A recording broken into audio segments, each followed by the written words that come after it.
Well, first of all, your regret for voting for me confirms I'm doing a good job, based on what I know. Well, that's just a flippant statement, Mr. Secretary. Can I respond, Mr. Chairman? You may. I didn't ask Senator, please let the Secretary have I'd be the floor. happy to, but then I can respond to his Your response. time's up, Senator, and Senator Van Hollen. Thank you, Mr. Chairman. Mr. Secretary, you and I served together in Congress for 15 years. We didn't always agree, but I believe we shared some common values. A belief in defending democracy and human rights abroad, and honoring the Constitution at home. That's why I voted to confirm you. I believed you would stand up for those principles. You haven't. You've done the opposite. And you used to speak with conviction about the importance of foreign aid as a tool to advance American values and interests. Then you stood by while Elon Musk took a chainsaw to USAID and other assistance programs. That has left a staggering toll. Broken trust with countries, openings for China and other adversaries, and countless preventable deaths of children and others. Take Sudan, for example. The freezing of U.S. humanitarian assistance forced the closure of nearly 80% of the emergency food kitchens there. 2 million famine-affected people were left without access to food. People died because of those actions. Mothers, fathers, and children. Tons of emergency food that could have saved their lives was left rotting in warehouses because you and Elon Musk refused to let USAID do its job. Sudan is a country where, by the administration's own determination, a genocide is unfolding in Darfur. But here's where it goes from cruel to despicable. While cutting off food aid to Sudanese families living through an actual genocide, you're fast-tracking white South Africans for refugee status under a manufactured claim that they are the victims of genocide. You tried to block the admission of individuals who had already been approved to come here as refugees while making bogus claims to justify granting such status to Afrikaners. You've made a mockery of our country's refugee process, turning it into a system of global apartheid where political ideology and race, more than truth or need, matter. And while you've turned away from a genocide in Sudan and invented one in South Africa, you teamed up with President Trump to throw the Ukrainian people under the bus and have been played like a fiddle by Vladimir Putin.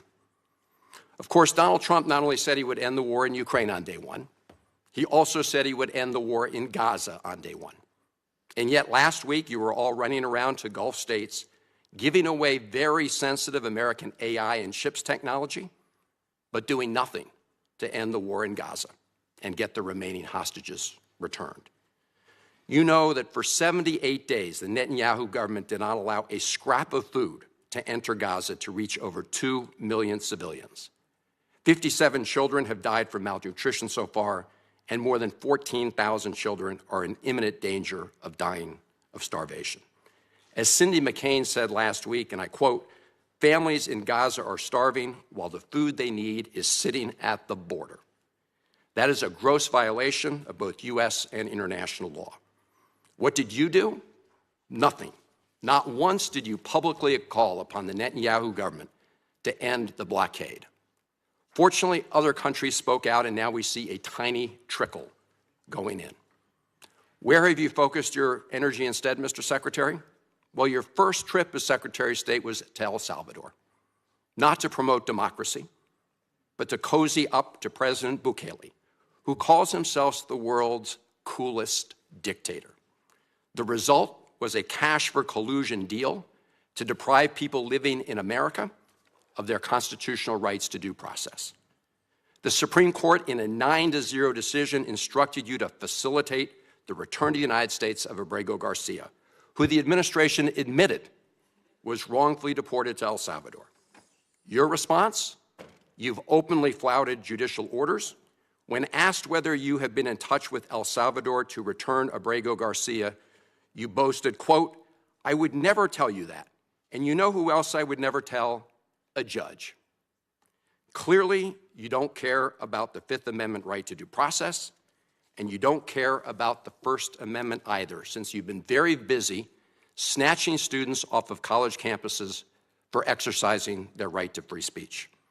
You dredged up a relic from the McCarthy era to claim that student protesters posed a threat to the foreign policy of the United States. Give me a break, Mr. Secretary. You know as well as I do this isn't about national security. It's about punishing free speech. And you know that in America, the government doesn't get to use its power to punish speech it doesn't like. Yet in March, you boasted about revoking student visas, saying, and I'm quoting, "We do it every day." What happens when a U.S. senator uses 7 minutes of taxpayer-funded time to defend Hamas sympathizers, smear our State Department, and cry over foreign aid cuts, while ignoring American lives and national security? Hello, fellow Americans.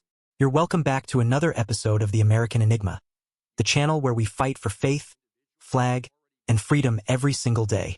I'm your host, Mr. Enigma, former vet, constitutionalist, and proud American. And today, I have a scorcher for you. You're not going to believe the absolute circus that unfolded during a recent Senate hearing. I watched this video with my jaw clenched, blood pressure climbing, as some far-left senator. Doesn't matter which one, they're all interchangeable at this point. Absolutely lost it in a 7-minute tantrum attacking Secretary Rubio. And if you're wondering, yes, that's Secretary Rubio, the one who's been doing everything in his power to put America first and finally cut through the bureaucratic fat that's been choking our government for decades. Let me break it down, because this isn't just another political squabble. This was a full-blown attempt to dismantle the very idea of American sovereignty, border enforcement, and national interest. First off, the senator was crying about how Rubio and Elon Musk gutted USAID. Now let me ask you something. When American families are struggling to put gas in the car, food on the table, and clothes on their kids, why in the hell are we spending millions on male circumcision programs in Mozambique? Or $227,000 for a big cat YouTube channel? Is this real life or a Saturday Night Live skit? Let's get real. Secretary Rubio did what any responsible leader would do. He took a chainsaw to useless, woke, feel-good aid programs that have zero benefit to the American people. That's not cruelty. That's accountability. Every time I find one of these lunatics, I take away their visa, unquote. Let's look at one of those lunatics, Mr. Secretary, Ms. Ozturk.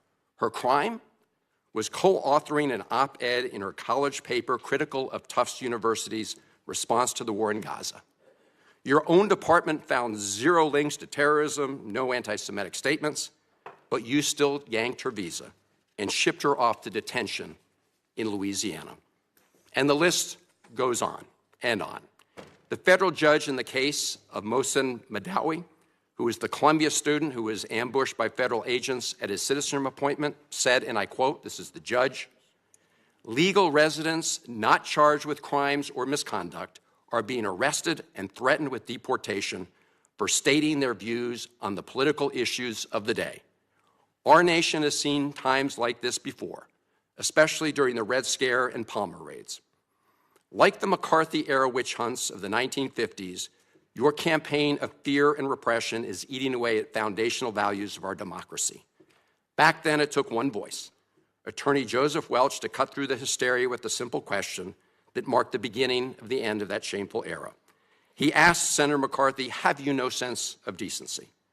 And I would ask you the same, Secretary Rubio. But you have shown through your words and your actions what the answer is. And I have to tell you directly and personally that I regret voting for you for Secretary of State. I yield back. May I respond? You may sit. Well, first of all, your regret for voting for me confirms I'm doing a good job, based on what I know. Well, that's about just your a record and flippant what you statement, stand Mr. for. Secretary. Can I respond, Mr. Chairman? You may. I didn't ask a Senator, question. please let the Secretary have I'd be the floor. happy to, but then I can respond to his Your response. time's up, Senator, and woefully used, I might add. Well- your remarks do not represent the view of this committee. Well, Mr. Secretary, please. Well, I'd like to. I can't respond to everything he said because much of these are untrue, but I'll go through a few. First of all, I'm actually very proud of the work we've done with USAID. For example, I don't regret cutting $10 million for male circumcisions in Mozambique. I don't know how that makes us stronger and more prosperous as a nation. I raised don't regret Sudan, Mr. psychosocial support services. I raised USAID. Sudan, Mr. Secretary. Can I not respond, Mr. Mozambique. Chairman, or do I? Senator, I'd ask you to suspend. You had 7 straight minutes of I chose to railing on- use my time that way, Mr. Chairman. That's my right to Please use my suspend, time that way. Secretary Rubio. Well, I can go on. I mean, there's other things here. We spent $227,000 for Big Cat's YouTube channel from USAID. We spent $14 million for social cohesion in Mali, whatever the hell that means. So I can go on and on. I got the list here, and there's more. I didn't even bring the whole list. In the case of El Salvador, absolutely. Absolutely. We deported gang members, including the one you had a margarita with. And that guy is a human trafficker, and that guy is a gangbanger, and the evidence is going to be clear. In the days to come, you're going to see who you went to defend. Senator, I'm sorry, please, Mr. Chairman. Secretary Rubio has the floor. Mr. Chairman, he can't make unsubstantiated Senator, comments like that. Secretary Rubio has the floor. You had Secretary your time. Rubio should take that testimony to the federal court of the Senator, United States because well, he hasn't done it under oath. Here's another point, okay? There is a division in our government between the federal branch and the judicial branch. No judge in the judicial branch cannot tell me or the president how to conduct foreign policy. No judge can tell me how I have to outreach to a foreign partner or what I need to say to them. And if I do reach to that foreign partner and talk to them, I have under no obligation to share that with the judiciary branch. Just like a judge cannot order me to negotiate with a foreign minister of Russia, they cannot order me to negotiate with a foreign minister or the president of El Salvador. And if I did negotiate with them, which we have responded to them, and we've told them we've had communications with the president of El Salvador, I am under no obligation, under our division of powers in this country, and to share with the judicial branch how I conducted diplomacy of the United States. It would actually be counterproductive. If I started sharing with courts, or frankly, with the media, my conversations with foreign leaders and all of their details, no foreign leader would talk to me again, and we would break trust with them. So I have complied with every court order. What I won't comply with is an order to disclose what I'm saying and what we're talking about with a foreign leader, because then they won't talk to me. Diplomacy doesn't work that way.